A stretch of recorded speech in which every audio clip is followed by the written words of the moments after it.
le quitó el celular anoche. Anoche le quitó el celular y le dijo que se lo iba a dar a las 5 de la mañana hoy. Y mira lo que le hizo. María Esther Moya tenía 28 años y era madre de 3 niños, uno de 11, otro de 8 y uno de 6. Los 2 menores eran hijos de José Joel Muñoz, con quien María llevaba viviendo 12 años de su vida para el momento de los hechos. La pareja vivía en el sector Los Girasoles del municipio de Navarrete, en Santiago de los Caballeros, República Dominicana. Durante mucho tiempo, María y José parecían haber construido una familia estable y frente a todos lucían como una pareja feliz que no tenían problemas en el hogar. Hacía poco tiempo María había conseguido empleo en una cafetería de la zona, cerca del Parque de Navarrete, donde todas las mañanas vendía café con leche para generar ingresos y ayudar a José, quien también trabajaba todos los días.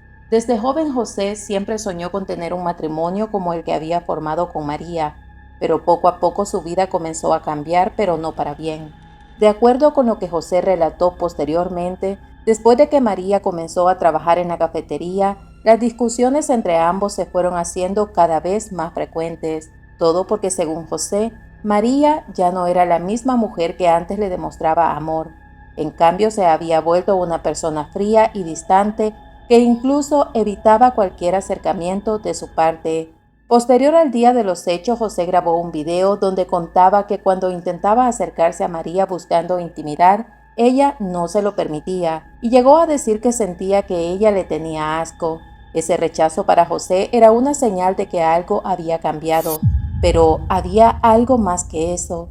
María parecía estar tomando distancia y mientras eso ocurría, José comenzó a sospechar que María podía estar teniendo algún tipo de relación con otra persona, pero no tenía una prueba que pudiera confirmarlo, por lo que no podía hacerle ningún reclamo.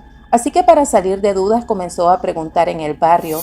Habló con vecinos, conocidos y personas que pudieran haber visto algo, pues José quería entender qué estaba pasando con la madre de sus hijos, y más que todo porque de repente parecía tan distante con él, hasta que comenzaron a llegarle algunos comentarios que lo fueron sacando de las dudas que tenía. A José le llegaron los rumores de que un hombre llegaba hasta su casa para recoger a María y la llevaba hasta su lugar de trabajo, y cuando terminaba su jornada laboral, era esa misma persona quien la llevaba de regreso a casa. Para José, esos comentarios no eran fáciles de ignorar. Por un lado estaba el amor que todavía sentía por María, la mujer con la que había compartido 12 años de su vida y que además era la madre de sus 2 hijos. Pero por otro lado estaba aquella duda que comenzaba a crecer dentro de él, porque no terminaba de creer si lo que le habían contado era cierto o se trataba solo de chambres. Aún así, José dijo que decidió no darle demasiada importancia al asunto. Sin embargo, 2 meses después, María y José tomaron la decisión de separarse, considerando que era lo mejor para los dos. Días más tarde, José empezó a tomar distancia, pero tampoco quería alejarse demasiado de sus hijos, por lo que comenzó a visitar a María, quien le decía que se fuera de la casa. José dejó de llegar y tomó la decisión de vender esa propiedad en la que habían vivido juntos y dividió el dinero. Una parte se la entregó a María para que pudiera comprar su propia casa y vivir ahí con sus hijos, y con la otra parte, José buscó comenzar de nuevo en otro lugar. Y fue entonces cuando las cosas se empezaron a complicar, porque María comenzó a frecuentar los mismos lugares por donde él se movía, pero no llegaba sola, sino acompañada del mismo hombre que él había comenzado a relacionar con las sospechas que había tenido durante la relación. Para José, aquello no parecía una simple coincidencia. Llegó a pensar que María lo hacía para darle celos, pero él intentaba no reaccionar a sus pretensiones y prefería ignorarla y continuar con su vida. Se consiguió un novio, empezó a cambiar conmigo, se empezó acostándose para abajo y así sucesivamente. No quería tener relaciones conmigo, no quería nada conmigo, ya yo le daba asco.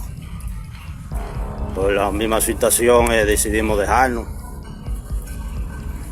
Estaban 2 semanas, tan sin relación, 15 días. Y o sea que el matrimonio se estaba destruyendo. No sé qué le dio a ella. pero me habían dicho que ella ya tenía uno, que le buscaba el trabajo, que la llevaba a la casa, mientras yo trabajando. Tiempo después, María se le acercó a José pidiéndole una segunda oportunidad. Le dijo que durante el tiempo que habían estado separados, tanto ella como los niños lo habían extrañado. José, conmovido por sus hijos y porque todavía sentía algo por María, aceptó creyendo que tal vez aquella familia que había construido podía recuperarse. Así el tiempo fue pasando y José comenzó a notar que María solamente se mostraba cariñosa y atenta con él cuando necesitaba algún beneficio de su parte. En aquel video, José contó que en una ocasión María le dijo que le habían quitado el celular y él le compró uno nuevo, lo que según él, una vez que María obtenía lo que necesitaba, su actitud cambiaba drásticamente. Entonces nos dejamos, a la semana se declaró con el tipo. Me pasaban por el lado, en un motor para arriba y para abajo, siguió llevando el trabajo, él la buscaba. Y nada, me dijo que vamos a volver, que le buscaron una casa, le busqué una casa. Le mandé un video, está bien, múdate, te busco una casa. Que le mandara dinero, chantajeándome, que esto. Le mandaba 3,000, que le mandaba 5,000. Cada una de esas indiferencias lo llevaron a creer que María había regresado con él, no porque lo amaba, sino porque necesitaba algo de él.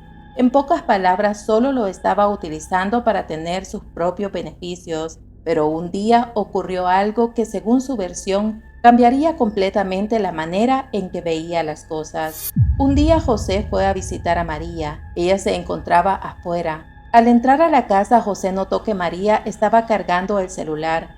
Al verlo, descubrió que estaba abierto y lo tomó para revisarlo, pensando que quizás en aquel teléfono encontraría la explicación a todos los cambios que había notado en ella. Al revisarlo, se encontró una conversación entre María y aquel hombre que la llevaba y traía del trabajo. Entonces, José confirmó que ambos se burlaban de él y que incluso lo estaban chantajeando. Ayer yo decidí ir a la casa y vi el celular de ella cargando, a ver qué es lo que está pasando, porque tampoco quería nada conmigo. Me tenía en queue y que iban a volver y que no, que después, que ahora no. Yo iba a la casa y que me vaya. Y yo, coño, pero algo está pasando, tú estás junto con ese hombre todavía. Ella hasta el número cambió, como quiera se lo dio al tipo, el número. Ella diciéndome que íbamos a arreglar nuestra relación. Entonces, ¿qué pasa? Yo cogí el celular, revisé los mensajes con el tipo. Ella burlándose de mí, y él también, y que vamos a pelarlo, ese palomo, vamos a quitarle cuarto ahora. Dile que tú vas a ver con él, y es mentira. Ya tú sabes, ya tajeándome, cuando yo leí esos mensajes, escuché toda esa nota de voz, que viene de odio, y hice lo que tenía que hacer.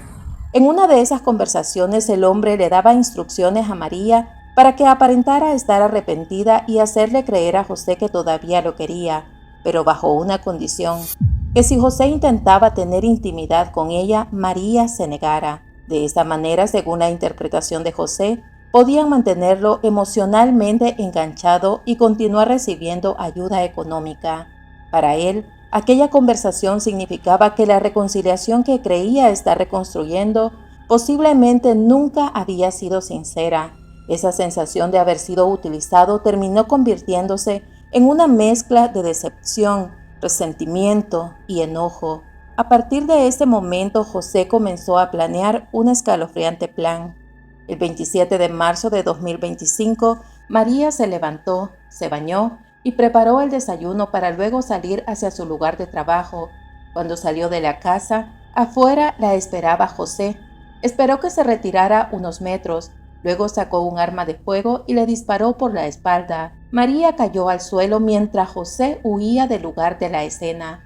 Tras escuchar las detonaciones, los vecinos salieron a la calle asustados para ver qué había sucedido. Al encontrar a María en el suelo, se comunicaron con la policía para informar que una mujer se debatía entre la vida y la muerte. Cuando los oficiales de policía llegaron al lugar, María ya había muerto. A partir de ese momento comenzó un fuerte operativo policial para encontrar al presunto responsable, pero mientras las autoridades buscaban al sospechoso, José se encontraba en otro lugar, grabando el video del que ya antes les mencioné algunos detalles. En este mismo, él reconocía haber cometido el crimen de María Esther Moya y explicó desde su versión lo que había ocurrido entre ambos. José sabía que la policía lo estaba buscando, así que se presentó ante las autoridades en Restauración, provincia de Dajabón, acompañado por un abogado. Pero mientras él daba su versión de lo ocurrido, apareció otra historia. La madre de María salió públicamente a cuestionar el relato de José y aseguró que lo ocurrido era completamente diferente. Según ella, María no había regresado con José para aprovecharse de él, sino al contrario. Dijo que ella estaba intentando alejarse precisamente de un hombre al que según ella le tenía miedo, sino al contrario, ella estaba intentando alejarse precisamente de un hombre al que según su madre le tenía miedo, luego de haber sufrido agresiones físicas y verbales. Aparte de ello, afirmó que José la habría amenazado de muerte en repetidas ocasiones si ella decidía abandonarlo. Por eso, cuando finalmente se separaron, María no quería regresar con él, pero José se le acercaba cada vez que podía. Incluso después de iniciar una relación con otra mujer y no conseguir el resultado que esperaba, habría vuelto a buscar a María y para conquistarla le regaló un teléfono celular, pero María no cambió de decisión y ese rechazo aumentó la tensión entre ambos. Un día antes del asesinato, José habría recuperado el teléfono que le había regalado y se marchó, y al día siguiente terminó por quitarle la vida a la madre de sus 2 hijos. Luego se conoció que José había estado merodeando la casa de la víctima y que después del crimen envió mensajes con son de burla a la familia de María. El 3 de abril de 2025, un juez de atención permanente del Distrito Judicial de Santiago le impuso a José 3 meses de prisión preventiva y mientras avanzaba la investigación, José fue enviado al Centro de Corrección y Rehabilitación Rafey Hombres, donde aún espera una sentencia y la familia espera que se haga justicia por la muerte de María Esther Moya. Por eso que las burlas no son buenas. Un consejo a todas las mujeres del país, del mundo entero. Usted termina una relación, no se meta en otra de una vez la misma semana, que eso incluye al hombre y puede traer varias consecuencias a la vida. Ya ven cómo pasó. Nada, eso es todo, Máximo. Yo me voy a entregar más tarde a las autoridades a que sea procesado. Solo quería que supieran eso. Este caso está dividido en 2 versiones completamente diferentes, la de un hombre que asegura sentirse traicionado y utilizado y la de una madre que manifiesta que su hija llevaba tiempo intentando escapar precisamente de ese hombre. Y bueno, familia misteriosa, es así como llegamos al final de este caso. Me gustaría conocer sus opiniones y desde qué ciudad o país nos ven para poderlos saludar. Por mi parte, espero que estén bien donde quiera que se encuentren. Nos vemos en una próxima historia de casos, crimen y misterio. Adiós.